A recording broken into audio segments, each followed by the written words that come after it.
para meditar en la palabra del Señor en el libro de Proverbios, así que podemos ir allí, nuestras Biblias.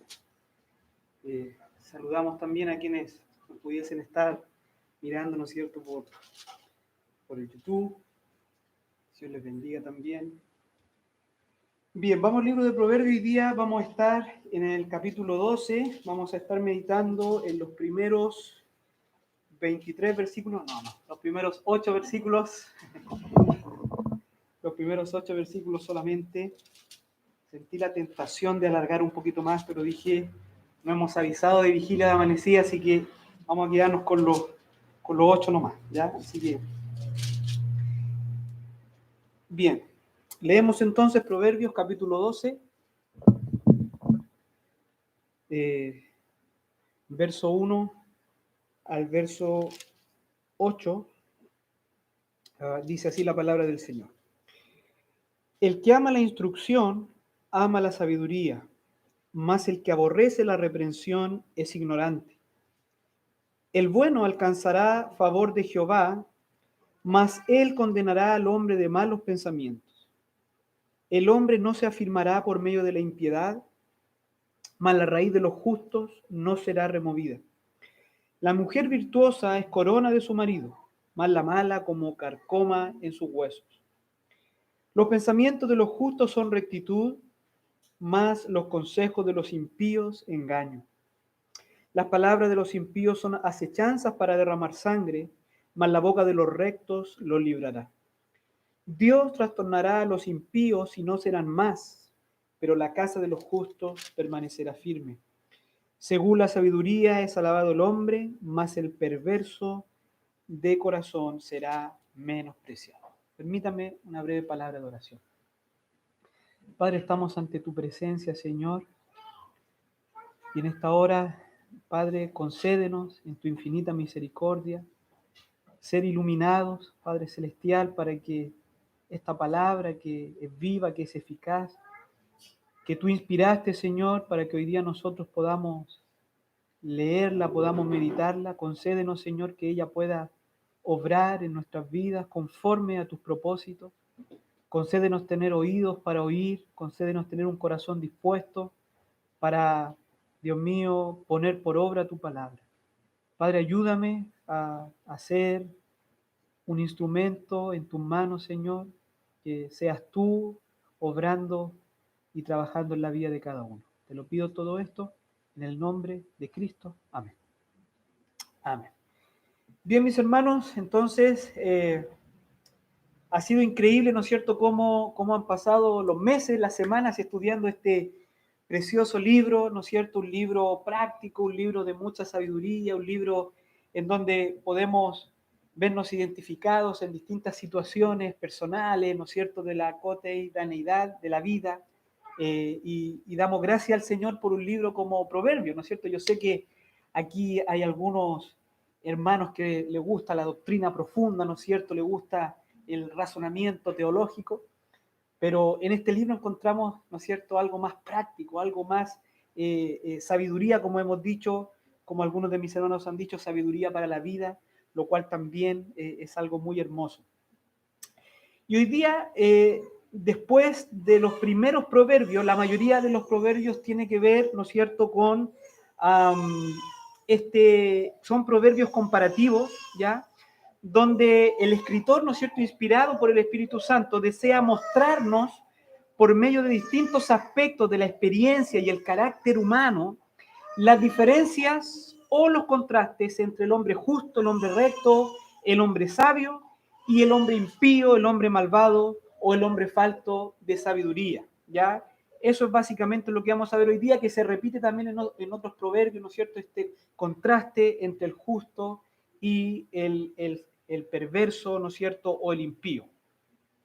Antes de mirar estos 8 proverbios, ¿no es cierto?, quiero compartirles lo siguiente, ¿no es cierto?, un poquito para reflexionar cómo nosotros, ¿no es cierto?, la iglesia de Cristo, la iglesia, podríamos decir, del Nuevo Pacto, la iglesia del Nuevo Testamento, cómo nosotros podemos mirar estos proverbios de una desde una perspectiva desde la revelación, ¿no es cierto? No es lo mismo, no fue lo mismo probablemente para el auditorio original, estamos hablando del antiguo Israel, ¿no es cierto? En un contexto del antiguo pacto, cómo ellos leían estos proverbios, ¿no es cierto?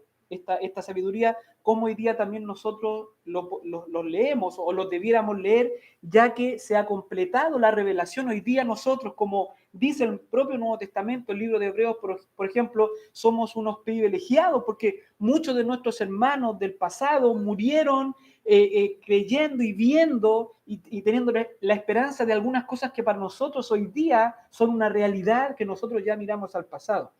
Entonces, por ejemplo, cuando vemos en el libro de Proverbios que se habla del hombre justo, ¿no es cierto? Hoy día nosotros tenemos una perspectiva más acabada, más completa de lo que significa ser un hombre justo, ¿no es cierto? Nosotros hoy día creemos en la doctrina de la justificación por la fe, ¿no es cierto? Nosotros somos esos hombres justos, pero entendemos cómo se ha dado ese proceso. Nosotros somos justos no por nuestros méritos, sino porque la justicia de Cristo, la justicia perfecta de Cristo, ha sido imputada a nosotros, a nuestras vidas, de tal modo que Dios, por medio de Cristo, también nos puede ver como justos. Entonces, cuando leemos al hombre justo aquí en el libro de Proverbios, hoy día podemos decir, nosotros somos ese hombre justo, ¿no es cierto? Entonces, a la luz de la obra consumada de Cristo en el Calvario, a la luz de la tumba vacía y por medio de la fe, ¿no es cierto?, que en donde nosotros hemos sido declarados justos a los ojos de Dios, nosotros somos, como decía, ese hombre justo del libro de Proverbios. No obstante, ¿no es cierto?, aún estamos y vivimos en esta naturaleza caída y pecaminosa, ¿no es cierto? Y aún la necedad, aún la maldad nos acecha cada día. Y aún luchan en nuestros cuerpos mortales para gobernarnos, ¿no es cierto? Con el propósito de hacernos esclavos del pecado nuevamente. Entonces, aunque somos los hombres justos del libro de Proverbios, eso no significa que seamos indiferentes cuando el libro de Proverbios habla del hombre necio, del hombre simple, o cuando habla del perverso, porque si bien es cierto, por la gracia de Dios ya no somos esas personas, eternamente hemos sido justificados, pero, ¿no es cierto?, sabemos en la experiencia de la vida cristiana que la perversidad, que el pecado, que esta naturaleza caída, aún nos acecha, ¿no es cierto? Y como escribe Pablo en el libro de Romanos, aún el pecado quiere hacernos esclavos, quiere que volvamos nuevamente a esos rudimentos y quiere hacernos esclavos del pecado. Por lo tanto, lo que va a hablar el libro de Proverbios del hombre necio, del simple, del perverso, del ignorante, también nosotros hoy día debemos de considerar y debemos tener cuidado porque estas cosas pecaminosas aún luchan por someternos aún en este tiempo. Entonces, mis hermanos, es aquí donde la lectura del libro de Proverbios puede ser fructífera para nosotros hoy en día. Nosotros somos los santos y los justos de Dios, pero desde este lado de la eternidad, la injusticia y la necedad nos acechan cada día. Al describir cuáles son las características de los hombres justos e impíos, que vamos a ver ahora, podemos ciertamente reflexionar, podemos meditar en la palabra de Dios y ver dónde estamos. ¿Cuánto estamos reflejando la justicia que tenemos en Cristo? ¿O cuánto lugar ha ganado la impiedad y la necedad en nuestras vidas? Y de ser así, ¿no es cierto? Si nos damos cuenta que la necedad, al ver la descripción de los necios, al ver la descripción del impío, al ver que eso ha ido ganando terreno en nuestras vidas, bueno, ser en dependencia del Señor Jesucristo, ser rápidos y activos en despojarnos de estas cosas. Bien, habiendo dicho esto, vamos a meditar en estos 8 proverbios, en algunos un poquito más que otros, ¿ya? Probablemente lo del primer proverbio no va a ser la tónica, así que no se preocupe, pero vamos a meditar en algunos más, en otros menos, pero vamos a meditar en estos 8 proverbios que tenemos por delante, teniendo en cuenta esta perspectiva también que acabo de mencionar. Bien, el proverbio número 1 del capítulo 12 dice, el que ama la instrucción, ama la sabiduría, mas el que aborrece la reprensión es ignorante. Varias cositas veía y quiero compartir con ustedes acerca de este proverbio. En primer lugar, en este proverbio tenemos a dos personas, a dos caracteres o dos tipos de corazón, dos tipos de personas, ¿no es cierto? Como va a ser la tónica de aquí en adelante. La primera persona, ¿no es cierto?, ama la instrucción. Esta palabra instrucción, ¿no es cierto?, se traduce como también como disciplina, ¿ya? El que ama la disciplina, ama la sabiduría. En otras palabras, ¿no es cierto?, esta persona ama aprender, es una persona dócil, es una persona enseñable, dispuesta siempre a recibir el consejo. Por otro lado, tenemos al ignorante, aquel que carece de conocimiento. Esa podría ser una definición básica de ignorancia, carecer de conocimiento, ya sea porque no ha tenido la oportunidad, pero quizás en este contexto, básicamente porque rechaza el conocimiento.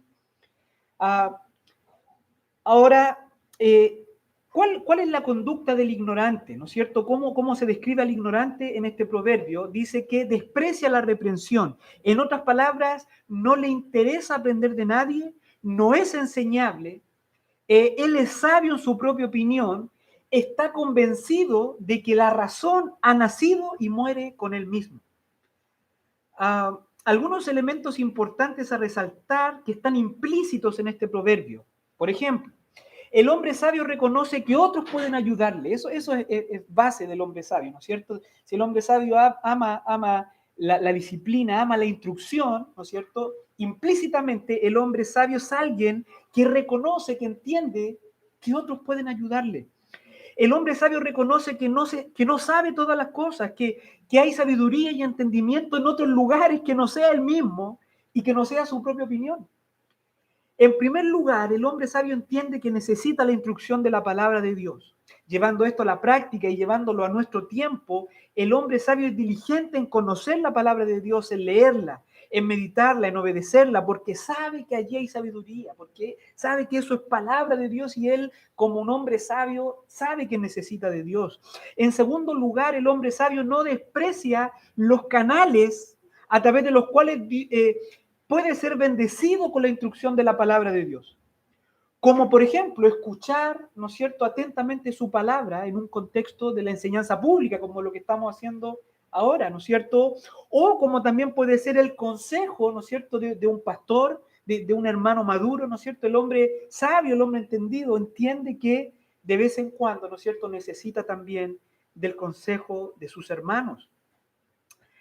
Otra cosa interesante en este proverbio, ¿no es cierto? Dice que el hombre sabio ama la instrucción. Esta es una palabra fuerte en cuanto a su relación con la instrucción. Esto da la idea no que solamente el hombre sabio a duras penas, a regañadientes, escucha el consejo, sino que lo busca como un tesoro. Se deleita en aprender de Dios y en su palabra y está bien dispuesto, con un corazón enseñable, a aprender de sus hermanos, de aquellos que Dios ha puesto para enseñarle. El hombre sabio está alegre de recibir el consejo. Ahora bien, está la idea en el texto que no solo está dispuesto a recibir un consejo, sino que el hombre sabio está feliz, mire, de ser corregido, de ser corregido, de ser exhortado, ya que es una figura distinta a un mero consejo, ¿no es cierto? ¿No? Son cosas algo distintas, dar un consejo, ¿no es cierto? Ahí en la buena onda, ¿no es cierto? A ser corregido, a ser exhortado, a llamar a un hermano y exponer delante de él una situación que no está bien, ¿ya? Dice que el hombre sabio ama estas cosas, ama cuando es corregido, ama cuando es reprendido, ama, ¿no es cierto?, cuando, ¿no es cierto?, esta idea de la disciplina, ¿no es cierto?, cuando es enderezado. Amados hermanos, fíjese que esta es una característica del hombre sabio y sabe, esto es una joya preciosa, ¿no es cierto? Y con vergüenza quizás lo debemos decir, es una joya preciosa y poco hallada aún entre los cristianos. Alguien que, enhorabuena, ¿no es cierto?, esté dispuesto a la corrección, esté dispuesto a la exhortación. Nosotros habitualmente nos espantamos cuando nos corrigen. Nos ponemos rápidamente a la defensiva. No tardamos en reivindicar nuestra causa, ¿no es cierto? Somos rápidos en contestar y hacer valer nuestra posición. En otras palabras, mis hermanos, la mayoría de nosotros somos reacios a la corrección. Muchas veces adoptamos el carácter del mundo. ¿Qué dice el mundo? Me imagino lo he escuchado.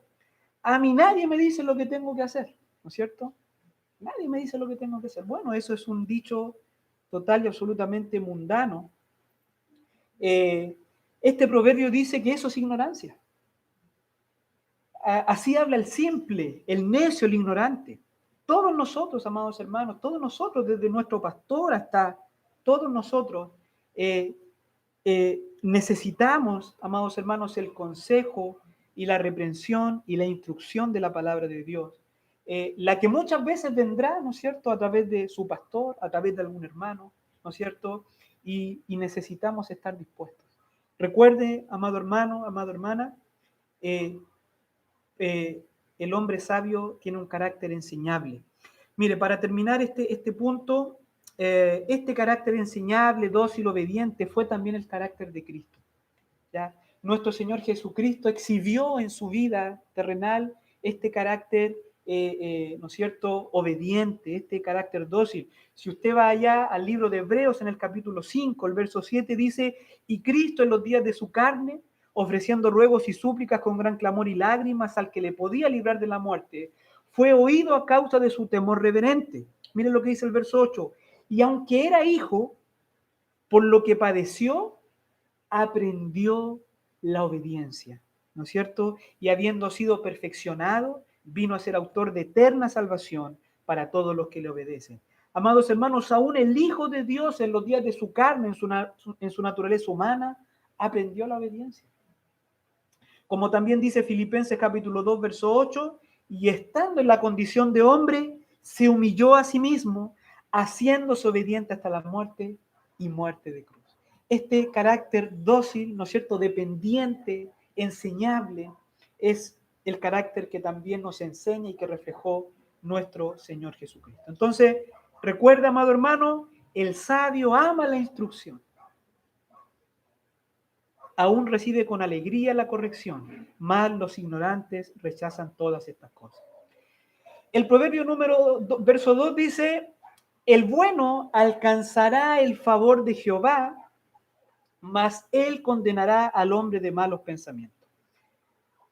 Me llamaba mucho la atención, ¿no es cierto?, esta frase, el bueno alcanzará el favor de Jehová. Un católico romano se podría hacer un festín, ¿no es cierto?, con esta frase que aparece allí.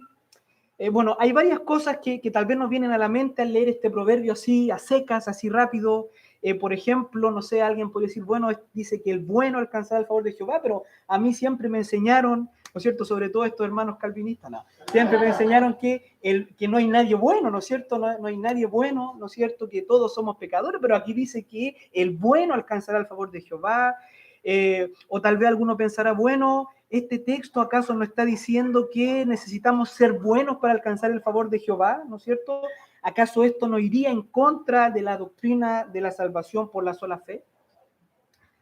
Bueno, creo que al mirar este proverbio podemos aplicar un buen principio de lectura bíblica, ¿no es cierto? Y aunque sé que esto no estamos en un estudio de hermenéutica, ¿no es cierto? Pero podemos quizás mirar un poquito cómo podemos mirar, en este caso, un proverbio como este. Y aquí es bueno recordar que no todos los textos bíblicos tienen, por ejemplo, el mismo género literario, no todos tienen la misma fuerza o precisión doctrinal, no todos utilizan el mismo tipo de lenguaje.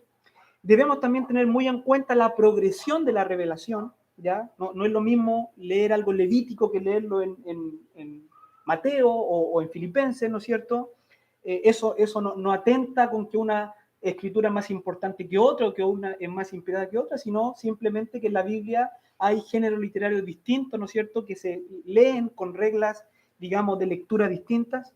Las cartas del Nuevo Testamento, ¿no es cierto?, que son eminentemente doctrinales, que son doctrina pura, ¿no es cierto?, totalmente autoritativas en doctrina para la iglesia, no dejan duda alguna en cuanto a la doctrina, por ejemplo, de la total depravación humana y de la universalidad y pecaminosidad y la caída del hombre, y también de la salvación por medio de la sola fe sin las obras, ¿no es cierto? Eso lo vemos claramente y totalmente en cartas doctrinales del Nuevo Testamento, ¿no es cierto? Entonces, ¿cómo debemos leer este texto? ¿No es cierto? Que pareciera contradecir algunas de estas doctrinas nuevo o nuevo testamentarias. Bueno, Es muy simple, debemos leerla como leemos cada proverbio, como algunos hermanos lo han dicho en este mismo púlpito. Los proverbios son frases cortas que expresan sabiduría práctica, nos enseñan a proceder en la vida cotidiana, en la vida ordinaria. No estoy diciendo que no haya doctrina o teología en proverbios, pero el punto de proverbio es más bien la cotidianidad, la manera de actuar de las personas según la sabiduría divina. Entonces, ¿qué quiere decir el bueno alcanzará el favor de Jehová? No se está refiriendo a cómo ser salvos, sino más bien está describiendo la riqueza de la comunión de los creyentes con el Señor cuando sus vidas son moldeadas por la verdadera sabiduría. Está diciendo que la obediencia a Dios conduce a una relación más profunda con Dios. En Proverbios, ¿no es cierto? En el contexto de Proverbios, el bueno, ¿quién es? El bueno es el hombre sabio, ¿sí o no? El bueno es el hombre sabio, el que teme a Dios, ¿no es cierto? Es una manera distinta para el mismo hombre que tiene en mente el escritor de Proverbios. Sin duda, este hombre sabio, este hombre que teme al Señor, este hombre bueno, este tendrá la bendición en su vida, ¿no es cierto? Esa es una lectura simple del texto. Especialmente cuando lo entendemos, por ejemplo, en el contexto del antiguo pacto, en el cual se escribió Proverbios, donde Dios promete bendecir la obediencia, ¿no es cierto? Deuteronomio, y promete maldecir la desobediencia, ¿no es cierto? Entonces, es en este contexto, bajo estas premisas, que debemos de entender este pasaje, que el bueno alcanzará la bendición del Señor. Por lo tanto, hermanos, este no es un pasaje soteriológico a la manera de las epístolas neotestamentarias, ¿no es cierto? No es un pasaje que cuestiona las epístolas, sino que describe una verdad práctica a la luz del antiguo pacto y debemos entenderlo según el lenguaje del libro de Proverbios, ¿ya? Entonces, ahí podemos tener una enseñanza interesante también para mirar otros textos como ese. Vamos al verso 3, dice, el hombre no se afirmará por medio de la impiedad, mas la raíz de los justos no será removida. El hombre no se afirmará por medio de la impiedad, mas la raíz de los justos no será removida. Muchos hombres buscan avanzar y establecerse por medios pecaminosos y crueles, tratando, por ejemplo, mal a los demás, mintiendo, engañando, robando. Esto nunca será la manera de Dios y así nunca podrán disfrutar de su bendición. Los hombres pueden disfrutar temporalmente de las riquezas o la posición que sus malos caminos le puedan dar, pero tarde o temprano, ¿no es cierto?, ellos van a caer, ¿no es cierto?, tarde o temprano van a sufrir pérdida, ¿no es cierto?, a causa de esta conducta. Eso lo dice el libro de Proverbios. En cambio, dice este proverbio, a diferencia del impío, el justo que se establece o que surge en la vida por medios que exhiben una conducta justa, por algo él es justo, ¿no es cierto?, no será removido como el impío, no será destruido, no caerá, porque al justo Dios le sustenta.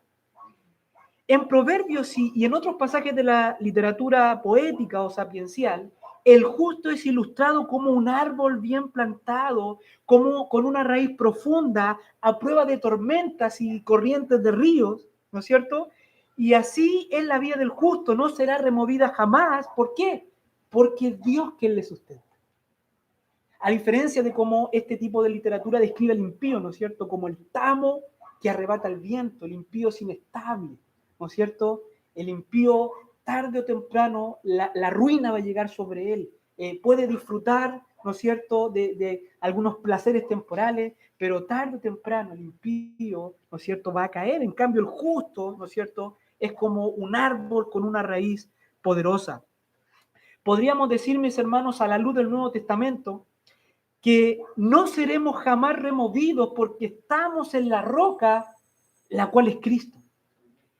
Podríamos decir también que estamos en las manos del Padre y del Hijo, ¿no es cierto?, según el Evangelio de Juan, por lo cual nadie nos arrebatará de su mano. Es la misma idea, ¿no es cierto?, que también vemos en el Nuevo Pacto.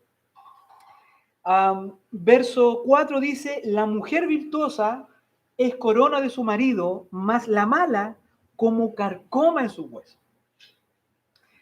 Aquí nuevamente tenemos, ¿no es cierto?, al igual que dos tipos de hombres, dos tipos de mujeres. Se ríe el pastor, no sé qué estará pasando por la mente de nuestro pastor. Para los que están viendo, el pastor acaba de reírse. Entonces, aquí tenemos dos tipos de mujeres. La primera dice que es virtuosa, ¿no es cierto? Y a la luz y en el contexto del libro de Proverbios, ¿cuál es la mujer virtuosa? Es una mujer sabia, ¿no es cierto? Una mujer que exhibe en su carácter las virtudes según la sabiduría de Dios, ¿no es cierto? Si quiere una descripción más detallada de la mujer virtuosa, puede remitirse al capítulo 31 de este libro.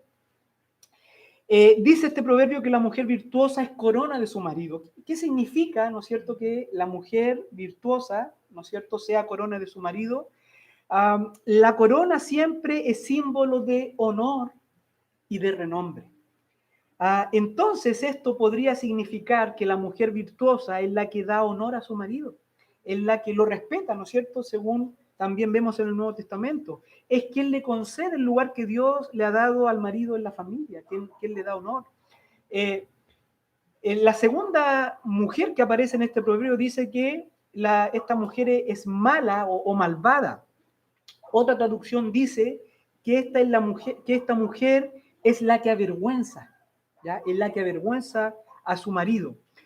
Esto tendría mucho más sentido con el significado de esta corona que da honor, ¿no es cierto? Esta contraste entre la que le da honor a su marido y la mujer que avergüenza a su marido, ¿ya? Entonces, a diferencia de la mujer virtuosa, cuyo carácter se ha moldeado a la palabra de Dios, es una mujer sabia, es una mujer que conoce la palabra de Dios y que ha moldeado su vida a la palabra de Dios. Esta mujer mala o que avergüenza a su marido, dice el proverbio que es como carcoma en sus huesos, ¿ya? Es decir, ¿no es cierto? Es una figura retórica para decir que esta mujer es motivo de pesar y de sufrimiento persistente, ¿no es cierto?, para su marido. ¿Ya? Esta idea de carcoma o de otras traducciones dicen podredumbre en sus huesos, ¿no es cierto?, que causa dolor persistente. Así sería la mujer que avergüenza a su marido o la mujer mala, como traduce Reina y Valera.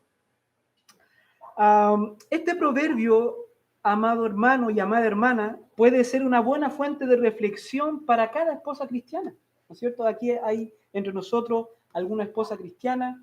Mi esposa está por allá, ¿o no? Ahí está escuchando, para que también pueda escuchar, ¿no es cierto?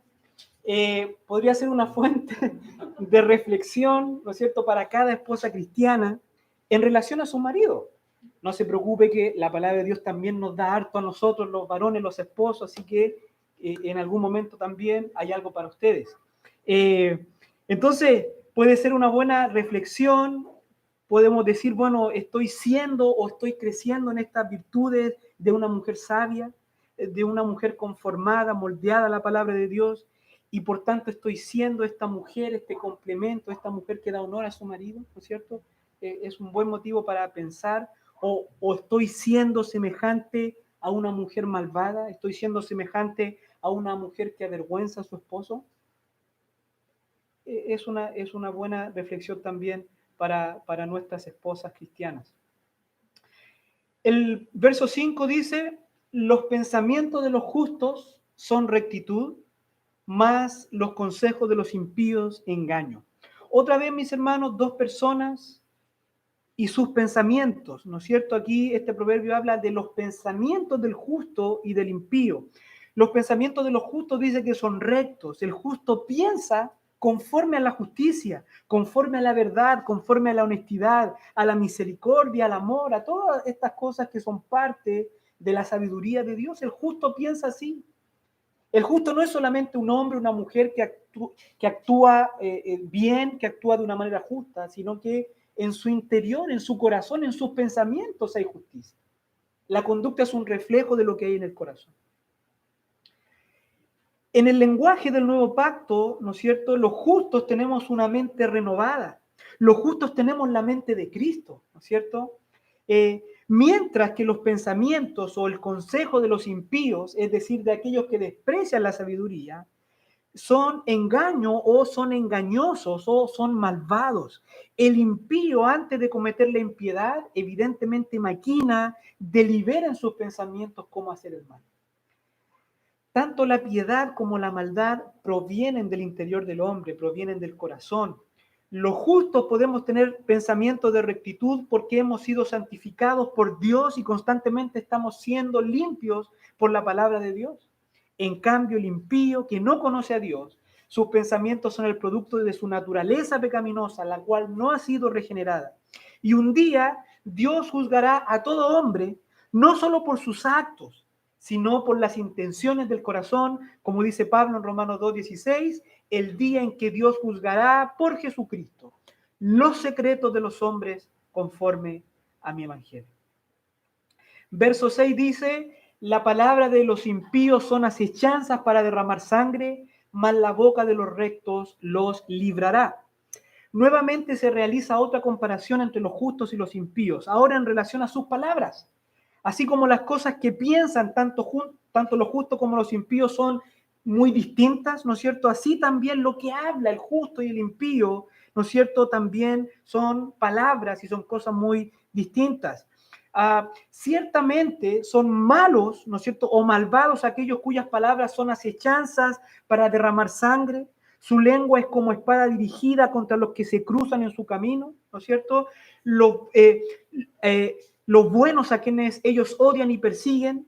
Y aquí, mis hermanos, en este proverbio tenemos esta idea de que los malvados acechan al bueno o al justo, ¿no es cierto?, con sus palabras para derramar sangre. Quizás no tenemos el tiempo, pero si usted va a Lucas capítulo 20, verso 20, allí está cómo, ¿no es cierto?, ciertos hombres, dice ahí el texto, que acechaban al Señor Jesucristo, ¿no es cierto?, y le querían hacer preguntas, ¿no es cierto?, que finalmente llevaran al Señor a ser condenado, ¿no es cierto? Y ahí está esta idea de que los impíos acechan al hombre justo, al hombre bueno, ¿no es cierto?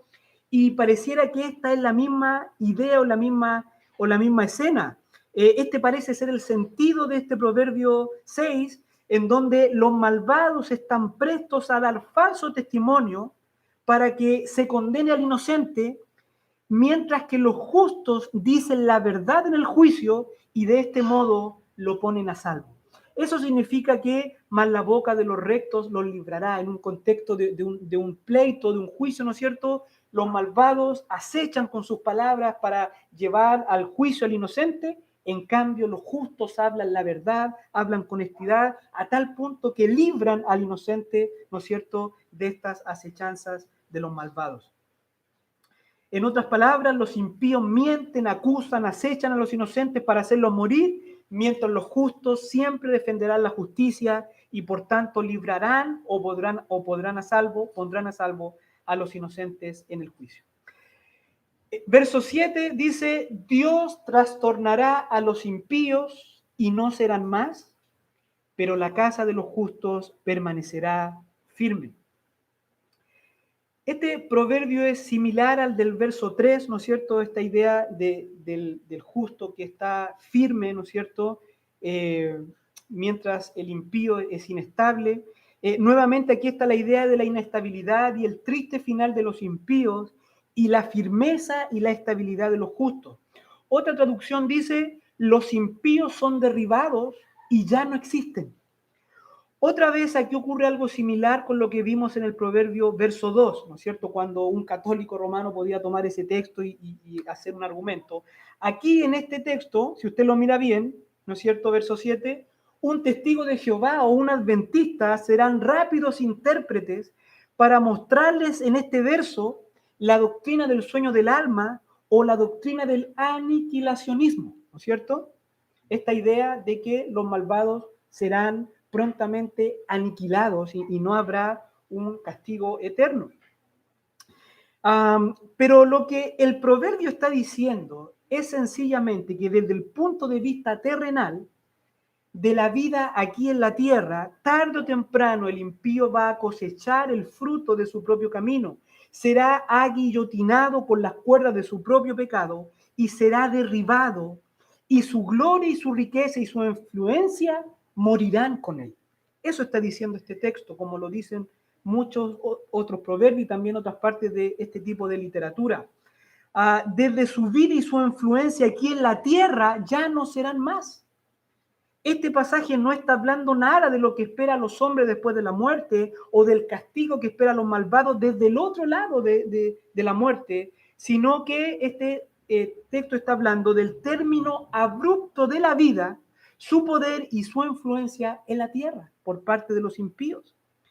Esa es la perspectiva de todo el libro de Proverbios y en general de la literatura poética o sapiencial, ¿no es cierto? Hay un texto ahí que siempre los testigos de Jehová echan mano que está en Eclesiastés, y es exactamente lo mismo. Estos son libros que escriben muy desde la perspectiva de la vida cotidiana, ¿no es cierto?, de lo que pasa aquí en la tierra. Ya no están hablando de lo que pasa después de la muerte.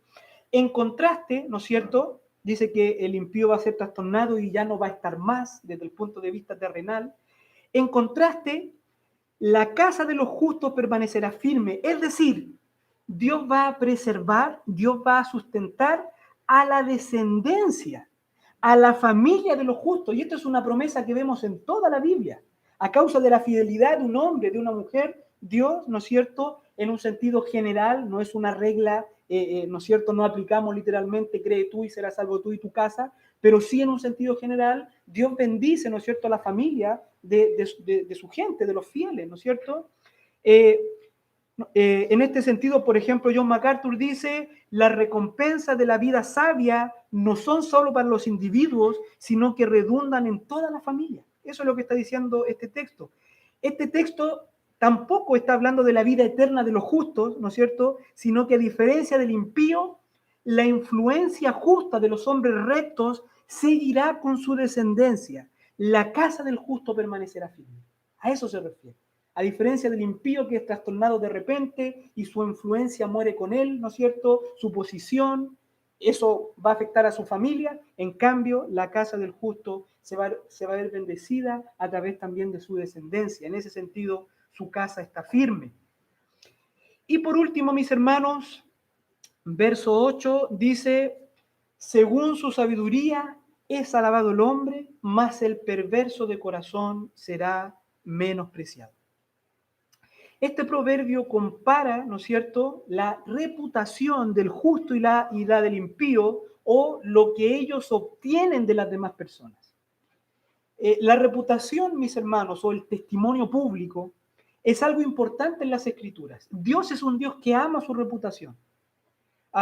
En su trato con Israel muchas veces vemos, ¿no es cierto?, que Él ayuda o libra a los israelitas solamente por amor a su nombre o por su testimonio entre las naciones. Los hijos de Dios también deben preocuparse por dar buen testimonio entre los de afuera. Por ejemplo, Proverbios 22:1 dice, de más estima es el buen nombre que las muchas riquezas y la buena fama más que la plata y el oro. Esto es algo que también encontramos en el Nuevo Testamento. Pablo dice, hablando, ¿no es cierto?, de los requisitos del obispo, él dice, ¿no es cierto?, que también es necesario que el obispo, en este caso, tenga buen testimonio de los de afuera para que no caiga en descrédito y en el lazo del diablo. Y sabemos, ¿no es cierto?, que esa es una regla no solo para el obispo, sino por extensión para todo creyente. Necesitamos tener buen testimonio para con los de afuera, una buena reputación. Aunque hay que hacer la salvedad de que cuando existe un conflicto entre el testimonio para con Dios y para con los hombres, evidentemente siempre nosotros debemos escoger nuestra reputación y nuestro testimonio delante de los ojos de Dios, ¿no es cierto? Aquí aplica lo que Pablo dice, ¿no es cierto?, que en ciertas circunstancias, si buscara agradar a los hombres, ¿no es cierto?, si buscara mi reputación entre los hombres, ya no sería siervo de Dios. Hay veces que esto se ve en conflicto y siempre debemos escoger con que nuestro testimonio sea mejor, ¿no es cierto?, sea para el Señor. Entonces, mis hermanos, este proverbio nos dice que según su sabiduría es alabado el hombre. Los hombres y mujeres sabios serán alabados y honrados por su sabiduría, ¿no es cierto? Cuanto más sabiduría, mayor es el reconocimiento. Esto es a menudo cierto en este mundo, es a menudo una regla general, ¿no es cierto?